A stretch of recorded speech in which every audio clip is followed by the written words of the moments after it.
Good morning, all my friends eager to learn grammar. Today we are going to learn prefix or suffix. Prefix, already it is taught by your English teacher. What is prefix? Or what is suffix? शब्द के आगे लगने वाले शब्द को उपसर्ग कहा जाता है और शब्द के पीछे लगने वाले शब्द को प्रत्यय कहा जाता है। शब्द के आगे लगने वाला शब्द उपसर्ग, शब्द के पीछे लगने वाला शब्द प्रत्यय। दोस्तों, हिंदी के व्याकरण में ये बहुत ही महत्वपूर्ण है और आने वाली सभी कक्षाओं के लिए उपयोगी है। यह आपको ऐसा लगता है कि यह सिर्फ स्टैंडर्ड 8 के लिए है, तो ऐसा नहीं है। यह 8, 9, 10 सभी के लिए है और आप सब जानते हैं कि हिंदी व्याकरण का कितना उपयोग है। तो सही अर्थ में माने उपसर्ग किसे कहते हैं, तो यहाँ पर आपको इसकी डेफिनेशन समझा रहा हूँ, मैं इसकी व्याख्या समझा रहा हूँ। वे सार्थक शब्दांश, सार्थक जिसका अर्थ हो सके वैसा शब्द का अंश, जिसका अर्थ हो सके वैसा शब्द का अर्थ। मतलब कोई शब्द ऐसा है जिसका अर्थ होता है, कोई शब्द ऐसा जिसका अर्थ नहीं होता है। फॉर एग्जाम्पल हम कमल ऐसा बोलते हैं तो आपको पता चलता है कमल मीन्स लोटस, लेकिन ल म क तो उसका कोई अर्थ नहीं होता, उसे सार्थक नहीं कहा जा सकता। जिसका अर्थ होता है उसे सार्थक कहा जाता है।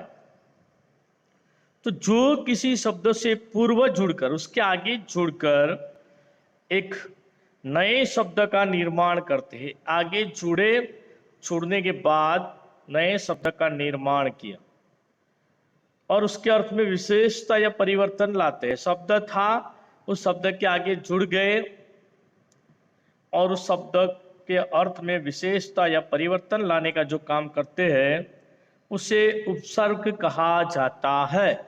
उपसर्ग। फॉर एग्जाम्पल ज्ञान शब्द है, ज्ञान, तो ज्ञान शब्द से आगे एक शब्द आपने लगा दिया आप प्रार्थना में गाते हो ना, दूर अज्ञान के हो अंधेरे, दूर अज्ञान के हो अंधेरे। अज्ञान, तो ज्ञान के साथ जुड़ा तो एक शब्द नया बना। ज्ञान मतलब जानना, मतलब नहीं जानना। विज्ञान, ज्ञान का दूसरा शब्द लगा दिया, विज्ञान, विशेष प्रकार का ज्ञान। अभिज्ञान, अभिज्ञान संस्कृत का बहुत प्रसिद्ध ग्रंथ है अभिज्ञान। शाकुंतलम, शाकुंतलम, अभिज्ञान। वृद्धि, अभिवृद्धि, हमारे घर आकर शोभा में अभिवृद्धि कीजिए। इन तीनों शब्दों में आपने देखा ज्ञान था और ज्ञान के आगे पहले अ शब्द लगाया, तो अ means we can say it is prefix. Prefix शब्द के आगे लगाने वाले शब्द को प्रीफिक्स कहते हैं। तो ज्ञान था, तो ज्ञान के आगे हमने अ शब्द लगाया। विज्ञान था तो विज्ञान के आगे हमने वी लगाया। अभिज्ञान, ज्ञान था तो ज्ञान के आगे अभी लगाया। मतलब वी और अभी, ये सभी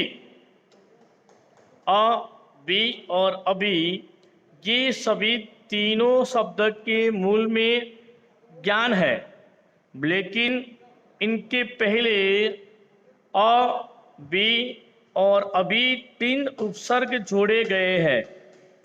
समझ में आया दोस्तों आपको? कोई भी शब्द के आगे जो शब्द लगाया जाता है उसे उपसर्ग कहा जाता है। हिंदी भाषा में मूलतः जो उपसर्ग है वह 3 प्रकार के हैं, 4 प्रकार के हैं। 4 प्रकार के दोस्तों इसलिए कह रहा हूं कि कुछ शब्द विदेशी भाषा के जो मिश्रित है। तो पहले जो उपसर्ग है वह तत्सम उपसर्ग। तत्सम दोस्तों ये शब्द का अर्थ आपको जान लेना चाहिए, शायद आपको कहीं सिखाया हो।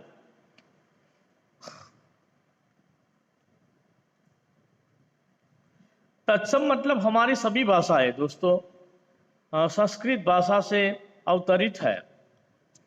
इसीलिए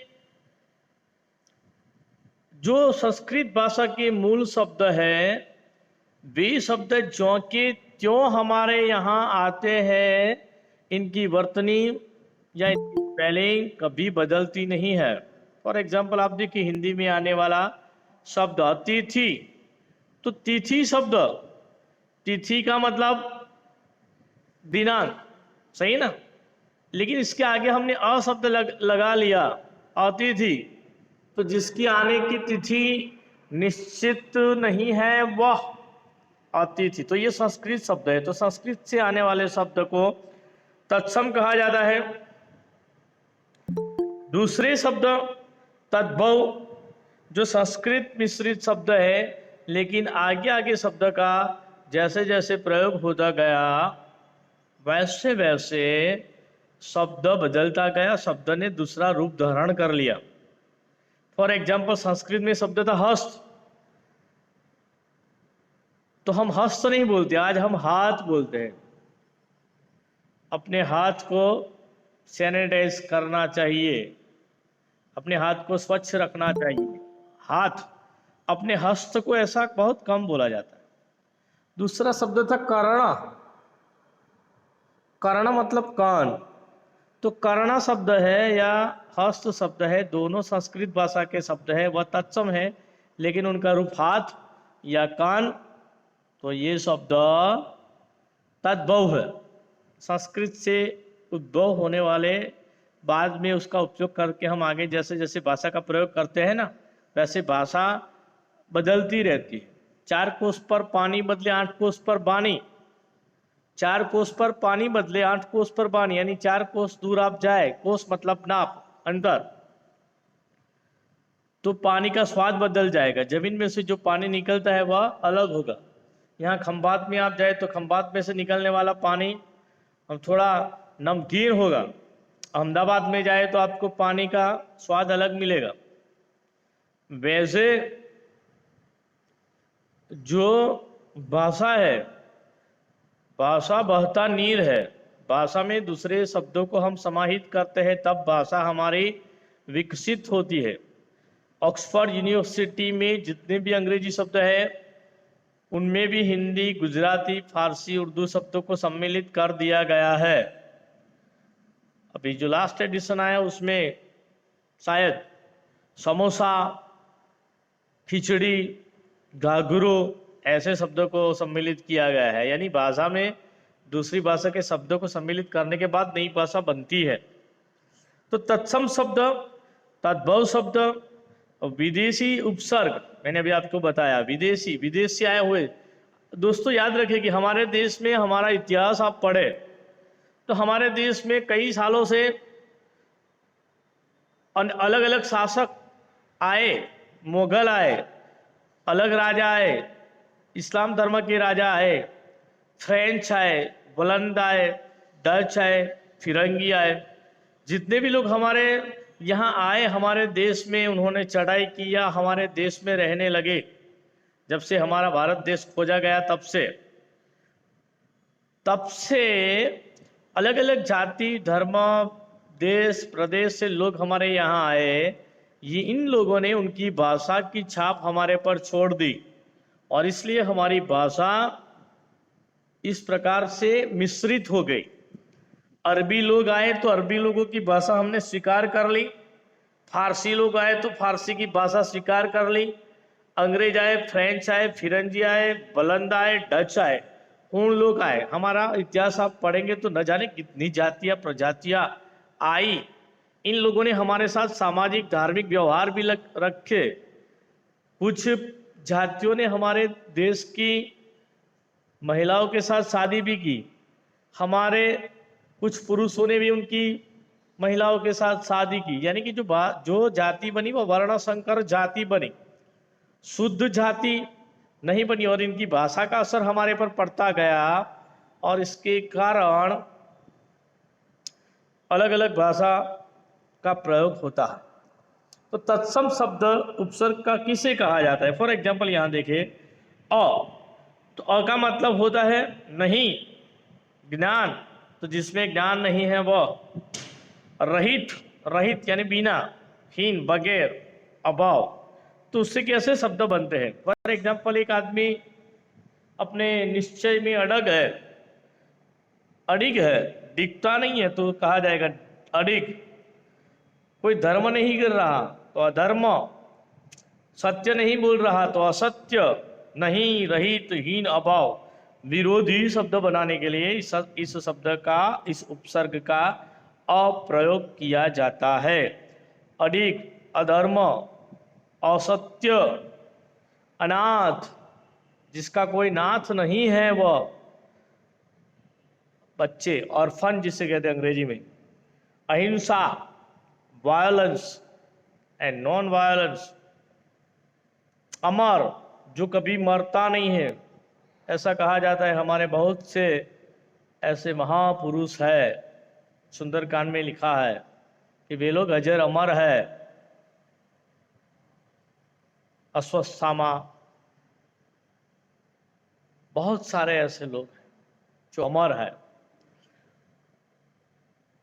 तो मरने वाले, अमर नहीं मरने वाले।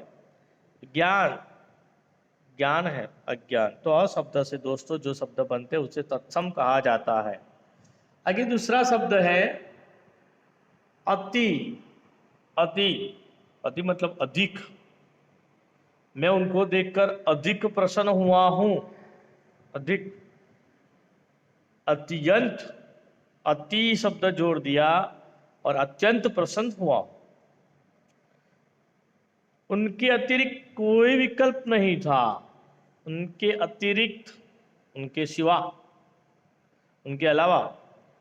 अतिशय पानी तालाब में भरा है। अति, अति सर्वत्र वज्र, ये तो है संस्कृत। आगे दूसरा है प्र।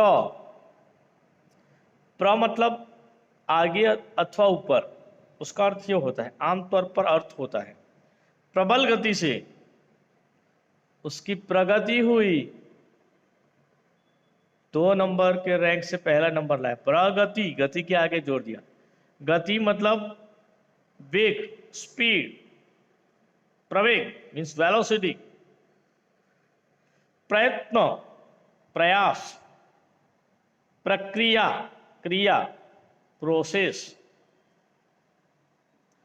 आगे आ शब्द लगाने से सहित, सहित साथ में, तक, और एक मात्रा। दोस्तों याद रखना यहां एक मात्रा है। सुनील और अनिल ओपनिंग बल्लेबाजी करते हैं। सुनील और अनिल, उस ओर से एक लड़का आया, उस ओर, एक मात्रा, बाजू। तो यहां शब्द बनते हैं आकंठ, कंठ सहित, आजन्म, जीवन तक, आजन्म, आगमन, गमन मतलब जाना, आगमन, आगमन, आने की क्रिया को आगमन बोलते हैं, जाने की क्रिया को तो गमन बोलते हैं। आमरण, आमरण वह उपवास करता है। आगे दोस्तों अनु। अनु शब्द मतलब पीछे, पीछे समान, बाद में आने वाला। फॉर एग्जाम्पल अनुज, अनुज, आप बड़े भाई है। फॉर एग्जाम्पल हरे कृष्ण, बड़ा भाई है, उसका छोटा भाई दूसरा है, श्री कृष्ण है फॉर एग्जाम्पल। तो जो उसका छोटा भाई है श्री कृष्ण, वह उसका अनुज कहा जाएगा, अनुज। पीछे जन्म लेने वाला। अनुज, ज मतलब जन्म लेने वाला। जलज, जल से जन्म लेने वाला। कमल, एक खिलाड़ी था आईपीएल का, जलज उसका नाम था, जलज। अनुज, अनुसार, मैंने कहा उसके अनुसार, बाद में आने वाला। अनुचर, पीछे पीछे घूमने वाला सेवक, अनुचर। अनुकूल, जो समान है, प्रतिकूल और अनुकूल, विरोधी बनता है। प्रति लगाया तो विरोधी, अनु लगाया तो अनुकूल। आज बल्लेबाजी के लिए अनुकूल माहौल है, अनुकूल। अधि, अधि का मतलब होता है ऊपर और श्रेष्ठ, ऊपर और श्रेष्ठ उसका अर्थ होता है। अध्यक्ष, जो सबसे ऊपर होता है। आज हमारे कार्यक्रम के अध्यक्ष ने ये बात कही। अधिकार, जो श्रेष्ठ है। अधिपति, लंका का अधिपति रावण था, अधिपति। अध्ययन, पढ़ाई को करना, श्रेष्ठ। आगे है अभी। अभी सामने और, अभी नहीं, अभी नहीं, कॉमा, अभिमान, अभिनव, अभिशाप, अभियान। अभी नहीं, एक्टिंग करते जिसे, अभिमान, मान, मान के आगे लगा है अभी। अभिनव, मैंने शिक्षा में अभिनव प्रयोग किए हैं। अभिशाप, साइंस इज ब्लेसिंग और कर्स। साप, वरदान और साप, अभिशाप। अभियान, नया कुछ अभियान करे, आह्वान करे। आगे है अपशब्द से बनने वाला शब्द दोस्तों, बुरा, हीन, अनुचित, विपरीत। तो अपयश मिला, मेरे भाग्य में यश रेखा नहीं है, लेकिन अपयश रेखा है, मुझे अपयश मिलता है अच्छा करने पर भी। मैंने उस पर उपकार किया, लेकिन उसने मुझ पर अपकार किया। अपकार। कीर्ति, अपकीर्ति। उत्कर्ष, अपकर्ष, आगे बढ़ता है आदमी तो उत्कर्ष, पीछे जाता है अपकर्ष। अपराध, यानी विपरीत, गुना। अपमान, विरोधी। आज्ञान शब्द से बनने वाले शब्द आते हैं, नहीं, परे, अभाव। नहीं, परे और अभाव। अनुपस्थित, उपस्थित मतलब आज हमारे अतिथि अनुपस्थित थे, यहाँ उपस्थित नहीं है। हमें बड़ों का आदर करना चाहिए, अनादर नहीं, अनादर। आवश्यक, अनावश्यक। नेक, अनेक। उदार, अनुदार। उप मतलब निकट, छोटा, तरफ, समान। उपचार, आयुर्वेद उपचार चल रहा है। उपसर्ग, शब्द के निकट बैठने वाले शब्द को उपसर्ग कहते हैं, उपसर्ग। उपदेश, उपमंत्री।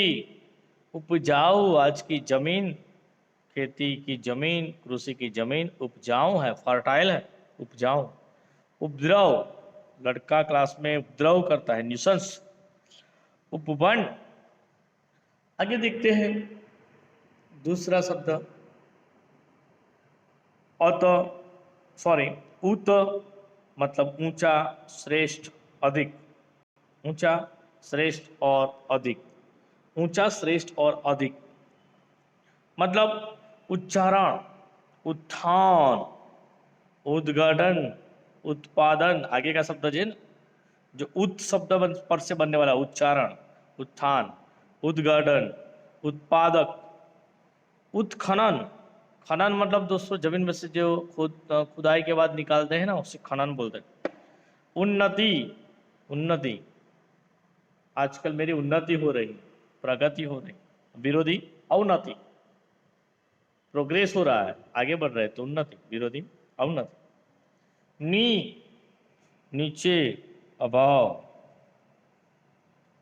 नियम नियम रूल्स होता है। निबंध नियुक्त, निवास, निदान डायग्नोसिस। नीर और निश संस्कृत भाषा से ज्यादातर हमारे शब्द आते हैं। बिना रहित, निसंदेह ये बात सच है। निर्बल, निस्तेज, निर्जन। परा यानी उल्टा, पीछे। उपसर्ग है परा, उसका होता है अर्थ उल्टा या पीछे। पराजय विजय, तो उसकी पराजय।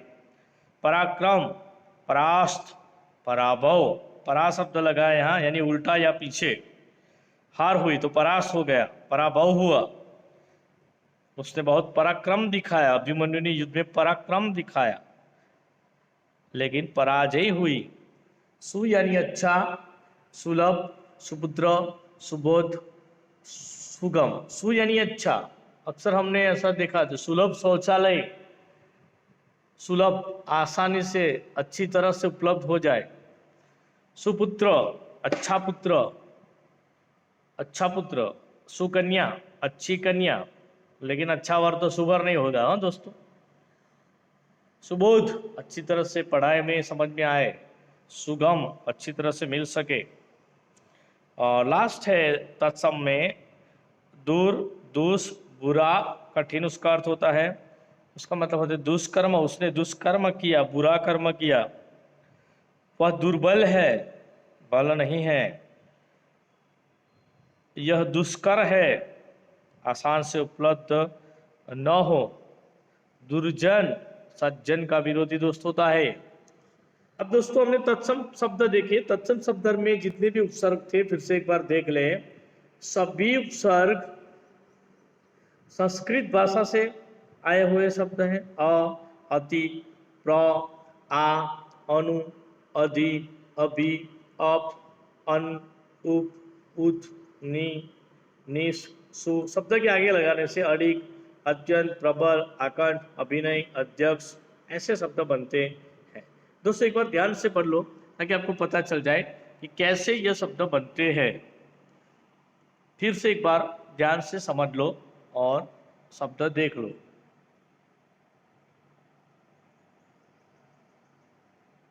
एक एक शब्द ध्यान रखोगे तो भी आपको समझ में आ जाएगा। फॉर एग्जाम्पल तो अडिक। ओके, अब आगे बढ़ते हैं। तद्भव उपसर्ग। तद्भव मैंने अभी आपको बताया कि जो शब्द है पुराने संस्कृत में से आए हुए थे, अब अपभ्रंश होते हुए चले गए।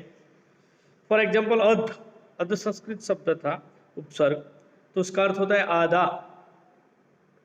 आधा। मैंने अर्ध खिला फूल देखा, उसने उसको मार मार के अधमरा कर दिया। उसका ज्ञान अध कचरा है। अध जला, पटाखा हाथ जला देता है। वह अध पका है। लड़का अध पका था 9th में और 10th में चला गया। अध पका। आगे अ, अन, अन मतलब निषेध, नकारात्मक, अभाव। चाहा तो अनचाहा। जो पढ़ा लिखा है उसे साक्षर कहते हैं, जो जो नहीं पढ़ा लिखा उसे अनपढ़ कहते हैं। मेरे और उसके बीच में अनबन हो गई, गुजराती में अणबनाव થઈ ગયો। वो अनजान लड़की थी, वह अनजान लड़की थी जिसे जानता नहीं था। आज की बातें आपके लिए अनमोल है, जिसका मोल न किया जा सके। अछूता, जिससे छूत, छूत मतलब छूना। और ऐसे आगे बढ़ते हैं। उन मतलब एक क्रम, एक कम। उन का मतलब होता है एक कम। 19, 49, 79, 59, 69, 19। जो 20 में कम होता है ना, तो 20 में कम 19 समझ आ रहा है। 49, 50 में कम। 70 में कम, 80 में कम, समझ आ रहा है ना? एक एक कम होता है ना, जैसे उन शब्द से 19 गिनती आपको सिखाई होगी शायद आपके अध्यापक ने। आगे कु, खड़क सिंह कुख्यात डाकू था। बुरा, कुपुत्र, कुचक्र, कुप्रबंध, अच्छी व्यवस्था नहीं है। कुमार्ग, बुरा रास्ता। कुचाल, गलत रास्ता। बिना, आगे शब्द है बिन तो बिना, कु तो बुरा। बिन मांगा उसे मिल गया, बिन ब्याही लड़की से उसने शादी की। बिन बोला, बिन बोला, मैंने बिन बोला, यह लड़का बिन बोला है। बिन देखा मैंने कर दिया उसे। बिन बोबा, बिन बोया, सॉरी गलत, बिन बोया, बिना बोया। आगे शब्द है बर, बर से भरा हुआ। बरसक प्रयास मैंने किए, बहुत प्रयास किए। मैंने भरपेट खाना खाया। भरपूर पानी बह गया। यहाँ भूलों की, गलतियों की भरमार है, भरा हुआ। आगे है दू से बुरा, हीन और दो, उसका अर्थ होता है दोबारा, दोबारा, जिंदगी ना मिलेगी दोबारा। दुबला, दोबारा मतलब दो बार, दो उसका अर्थ दो, दोबारा, दोबारा। दोपहर, दोपहर। दुबला यानी कि जो बल उसमें नहीं है, बलहीन है। दुकाल, अकाल है। दुपहिया, दो पहिया। दुधारू, दूध देने वाले, दुधारू। दुगुना, दो गुना, ऐसे शब्द बनते हैं। दूसरी, हमारे देश में लोग अरबी फारसी आए तो उपसर्ग शब्द, यानी ना, अभाव, नहीं। लड़की नाबालिग थी फिर भी उसकी शादी कर दी। नाबालिग, उसकी उम्र नहीं थी। यह नालायक से शादी की, नालायक जो लायक नहीं था। यह नाकारा है, अच्छा नहीं है। नामुराद होकर मैं आपके घर से लौट आया। मुराद यानी इच्छा। नापसंद किया मुझे, नापसंद। कम यानी थोड़ा, हीन। कमजोर, जिसमें कम है जोर, वह थोड़ा जोर है। कमसीन यानी यहां सुंदरता की बात, कमसीन, थोड़ा। कम उम्र, लड़की की उम्र कम थी, नाबालिग थी। कम खर्च, कम खर्च किया। कम वक्त, हीन व्यक्ति के लिए ऐसा प्रयोग होता है, हीन, कम वक्त। खुश शब्द से प्रसन्न शब्द अच्छा जोड़ा जाता है। खुशहाल, खुशबू, खुशखबरी। और दोस्तों वर्तनी ध्यान रखिए, खुशहाल और खुशबू, खुशबू फारसी शब्द है, इसलिए बू यानी सुगंध, दुर्गंध का, और सुगंध का अर्थ होता है बू। खुश यानी खुशबू यानी अच्छी बू, और बदबू यानी बुरी बू, खराब। खुशखबरी, खुशनुमा, मैंने खुशखबरी सुनाई, आज खुशनुमा माहौल है। खुश नसीब है वे लोग जो पढ़ते हैं, खुशकिस्मत है वो। बद से बुरा, बद मतलब बुरा। बदतमीज, आगे का शब्द बदतमीज, यह लड़का बदतमीज है और बदनाम हो गया। बदशक्ल, बदबू, भी मैंने आपको समझाया ना, खुशबू, बदबू। बू यानी कोई भी प्रकार की गंध, यानी खुशबू यानी अच्छी, बदबू यानी बुरी। बदतर, बद से बदतर आज हालात हो रहे हैं। बदसूरत, बे अभाव, ये लड़का बेकार हो चुका है, जॉब नहीं है उसे। बेईमान, और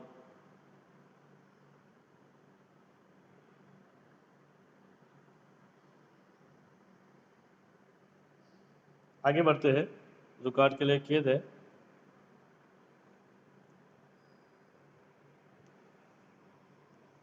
आशा रखता हूँ कि इतना आपको समझ में आया होगा।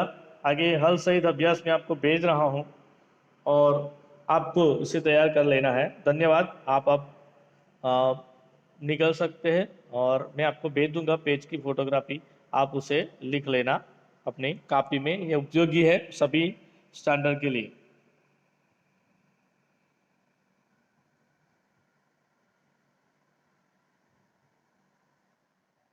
अब आपको कोई प्रश्न है तो पूछ सकते हैं। ओके, कोई बात नहीं, धन्यवाद।